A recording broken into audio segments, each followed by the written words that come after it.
Hello guys, আজকে আমি বানাবো দেখো আলু কাবলি। সেই জন্য আমি আলুগুলোকে সিদ্ধ করে নিয়েছি, ছুলে নিলাম। এবার আলুগুলোকে আমি ছোট ছোট করে কেটে নেব। তো দেখো আমি কাঁচা লঙ্কা ততটা ভালো লাগে না, ওই জন্য শুকনো লঙ্কা পুড়িয়ে নিচ্ছি। এবার এগুলোকে আমি গুঁড়ো করে নেব। আলুর মধ্যে দিয়ে দিলাম পেঁয়াজ, তারপর দিয়ে দিলাম ছোলা মটর একসাথে ভিজিয়ে রেখেছিলাম, এটা দিয়ে দিলাম। তারপর দিলাম এই যে লঙ্কাটা ভিজিয়ে রেখেছিলাম, এটা গুঁড়ো করে দিলাম। জিরে গুঁড়ো, বিট নুন, লঙ্কা গুঁড়ো সব দিয়ে দিলাম।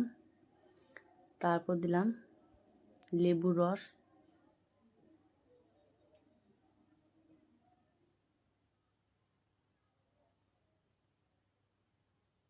তো এরপর দিয়ে দিলাম তেঁতুল ভিজিয়ে রেখেছিলাম, এই তেঁতুল জলটা।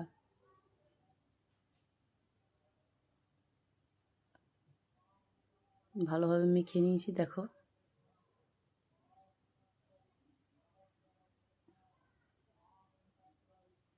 তো ভিডিওটা কেমন হয়েছে অবশ্যই জানাবে। বাই।